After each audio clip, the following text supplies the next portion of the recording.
Mambo vipi? Kwa majina naitwa Pastori Joseph. It's been a long time sijatoa video kama hizi. Kwa leo nimeamua nije na hii video ya kuonyesha a way ambayo itakusaidia kunavigate kwenye bear market na bull market. Na hii tutatumia tu chart structure hizi mbili za bull na bear market. So hii itakusaidia kwa namna gani? Kwa mfano, kipindi ambacho ulitakiwa labda kufanya maamuzi ya kutulia au whether kununua kidogo, by then wakati kipindi ambacho kuta watu wamesell bottom, alafu baada ya muda kidogo tu baada ya kusell, market inaanza kutrend up. Na hivyo kwenye kipindi cha bear market, unakuta soko linaenda chini. So linaenda chini, baada ya kufika chini una panic, una sell. So immediately wakati umesell, soko linafanya pause afu lina reverse. So linaenda against you. Unaweza kusema linakuangalia, kumbe hapana, soko limeshadondoka.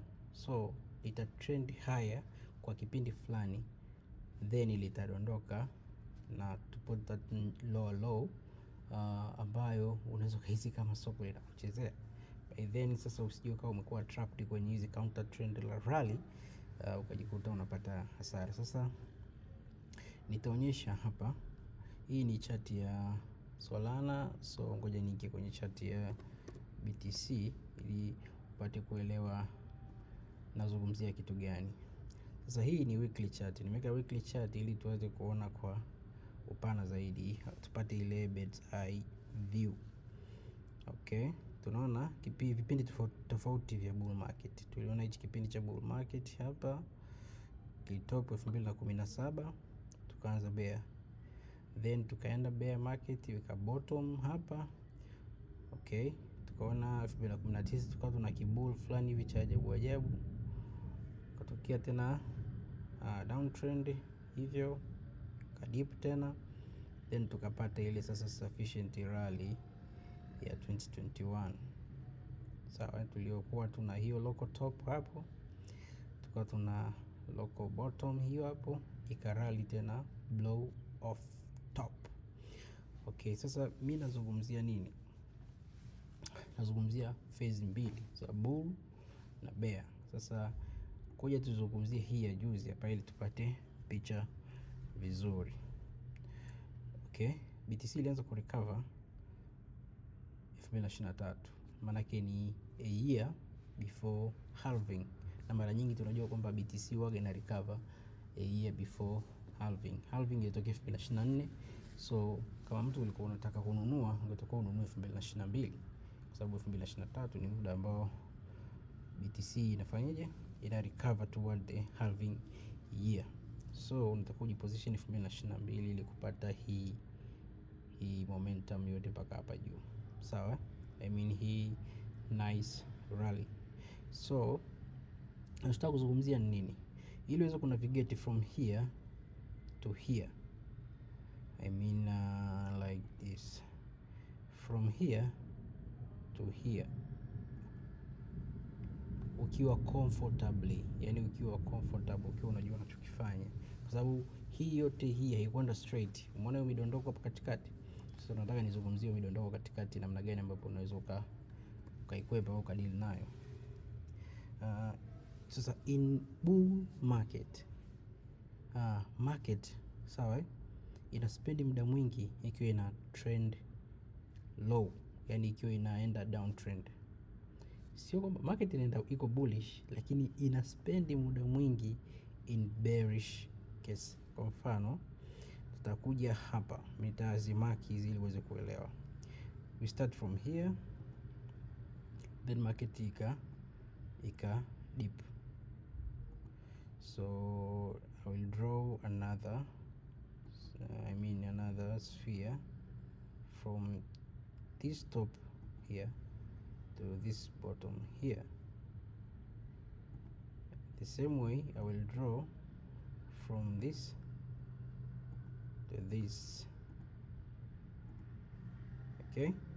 Okay, now hata hapo nadhani ushaanza kuona a big picture iko wapi. Okay, nita draw haraka ingine hii hapa top, kaja paka hapa bottom, tunaona hiyo. The same thing here, tunaona hiyo, tunaona hivyo. Sawa, naona nichore mara ya mwisho nyingine moja. Okay, hii ndio ilitengenezwa mpaka tukaja hapa juu, lakini kuna hii pia hapa, lakini ilikuja hapa, so nimeacha nyingine hii hapa. Sasa nataka kumaanisha nini? Kipindi cha bull market, market imetrend down kwa muda mrefu. Uliona hapa, hii candle moja ni kama wiki 2 mpaka 3, lakini tulitumia wiki karibia 1 2 3 4 5 6 7, tulitumia wiki 7 market ikiwa inaenda kama downtrend. Lakini wiki ya kwanza ya pili market ilipanda juu sana kwenye hii bar hapa, nafikiri tunaiona.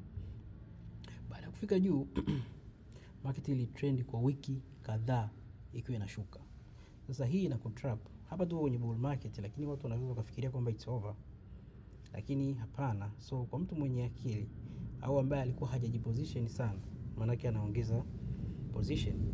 Kama ulikuwa una portfolio ya milioni 5 ya BTC, unaweza kuongeza labda milioni 2, nyingine kama milioni 7, kwa sababu hicho ndio kipindi ambacho inakupa wewe opportunity ya kuingia. Lakini pia hii inaonyesha kwamba kuna watu waliingia hapa walisell, kwa hapa watu wana exit. Kwa hii ni distribution phase, sawa? So distribution phases zinakuwa ziko nyingi sana kwenye bull market, kwa sababu kila mtu anaondoka anapoona yeye ametosheka. Kwa hiyo baada ya kuwa watu wameexhaust vya kutosha, most people they will sell here, then the market itafanya rally kwa muda mfupi sana. Tunaona kendo ya kwanza, ya pili, ya tatu, yani wiki 3 tu kendo imeshamaliza hii movement hapa, isha capture this, yani ishavunja hii previous high wiki 2 tu from this bottom. Kwa ilienda kwa kasi mpaka kufika hapa juu. Inatumia muda mchache sana, japokuwa hapa pia kulikuwa kuna exhaustion phase pia tunaona. Ukiona hapa ni muda mrefu sana. Kwa hiyo watu wengi wanachokea hapa. Wakishachoka hapa, ikishakuwa exhaust enough, smart money will distribute, and then watakuja kuingia tena na kupush the market higher.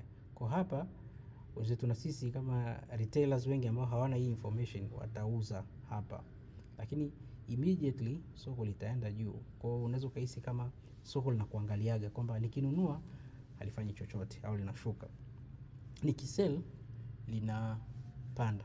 Maana wewe you behave exactly kama ambavyo market maker wanataka. Yani market maker wana make sure kwamba wewe hautoboi au haupati utajiri. Kwa hiyo they make sure they will shake you enough na kuondoa kwenye soko kabla soko halijaenda juu. Kwa hiyo unaforsiwa kuwauzia wao in a cheaper price here, then wao ndo wanaingia hapa. Kwa hiyo exchange kubwa inatokea hapa. Sisi maskini tunauzia matajiri. Unaona, kwa matajiri wanatutrap hapa. Matajiri wao waliweza kuondoka hapa, wanakuja tunawauzia this cheaper price, then market go higher. Kwa market inaenda na watu ambao ni strong tu. Ukiwa weak, market haendi na wewe, itakuondoa tu, because you have a weak hands.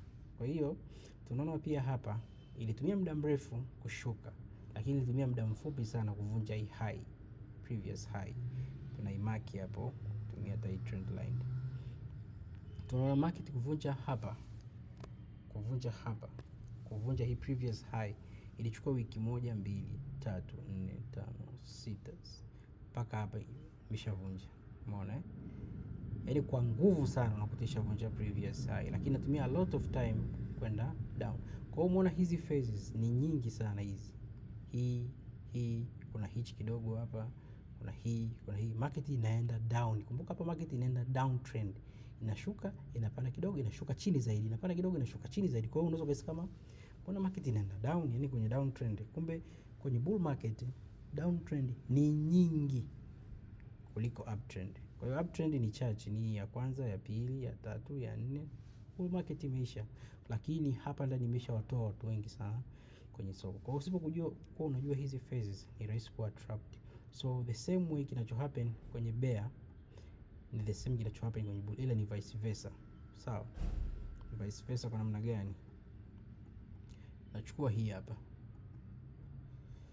hizi si zinaenda downtrend, ni downtrend. Sasa mimi nazi delete. Angalia hizo sphere zimeenda kwenye mlalo wa kwenda chini, maana yake ni downtrend.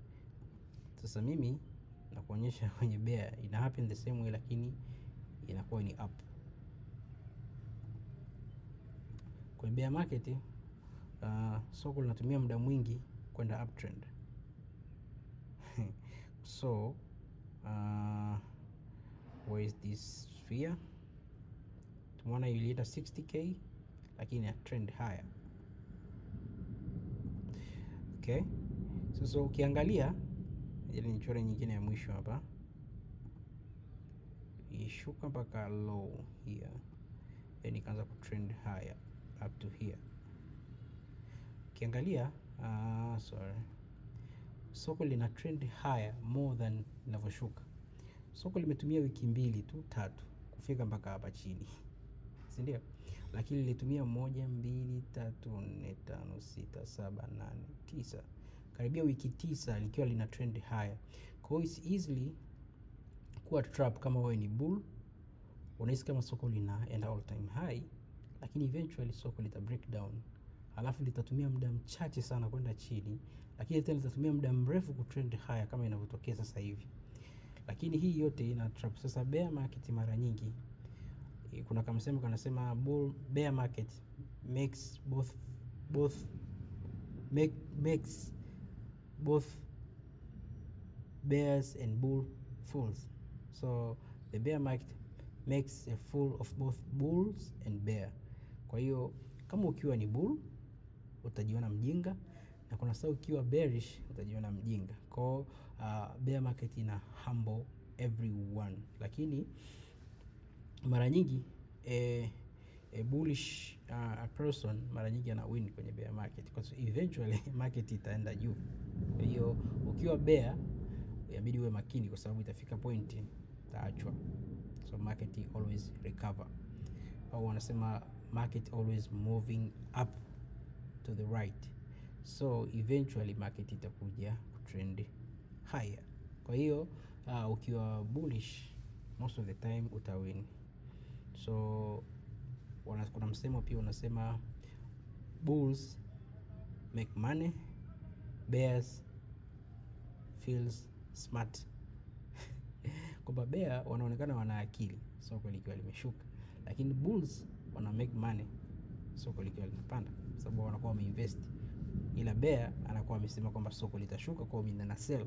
Kwa eventually soko likishuka kweli anajiona yuko smart, soko likipanda anakuwa hajaingiza chochote, hajaingiza fedha. Kwa hiyo mara nyingi bull case inakuwa ni the best kuliko bearish case. Kwa hiyo this is how to navigate both bull and bear kwa kuangalia hizi structure. Kwa hiyo pay attention. Tunaona bull sasa hivi tuna currently price ya BTC ni 70k. So ina spend a lot of time ku trap watu wakiamini kwamba inaweza kaenda juu, lakini tunajua kuelekea April na May, mid year term, na ni kipindi cha katikati cha, kwa mfano kama kipindi cha urais, phase, yani tuko katikati kwenye urais wa Marekani. Kwa hiyo hizi geopoliticals zinakuwa zina raise, lakini kipindi ambacho kinakuwa kiko weak sana kwenye market. Kwa hiyo market lazima ita trend down kulingana na previous data ambazo tuko nazo. Ukiangalia 2021 tuliona mid term year May. Unaona May, April crash ya kwanza ilitokea May, then ikatokea crash ya pili hapa May, alafu ikaanza kutrend down. Baada ya muda ikarecover. Ilianza kurecover mwezi wa ngapi? Julai. The market ilianza kurecover kuelekea end of the year, hapo ndio ilikuwa ni mwisho wa bull market 2021, kwa market ili top November.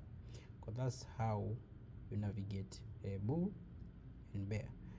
Like what you see here, unaona bear market ili trend higher kwa muda mrefu sana, lakini angalia wakati inashuka, inatumia muda mchache sana ku break the last local low. The same thing happened to here. Market ilidip mpaka hapa, lakini ilitumia muda mwingi kuja kutrend mpaka hapa. Cool, that was for today, so see you next time. Lakini pia kuna app, linki in the description, inaitwa Sokogleanc. Weekly inatoa signals za bure, quality kabisa za forex. Kama ni trader, kuna website, kuna web app inaitwa sokogleanc.com, lakini pia kuna app ambayo iko Play Store inaitwa Sokogleanc. Kwa ukiingia kujisajili, unapata signals za bure kila weekly session zote unapata signal za bure, na pia weekend unapata weekend outlook kama ni BTC, ni Solana, na pia unapata kuona tips mbalimbali za professional traders ambao kwenye Sokogleanc. Kwa unaweza kuwatumia message na vitu kama hivyo. Sajili leo upate signal za bure, kwa sababu baada ya muda utakuwa una subscribe ili kuweza kupata signal. Kwa hiyo for today, that's all. See you next time. Bye bye.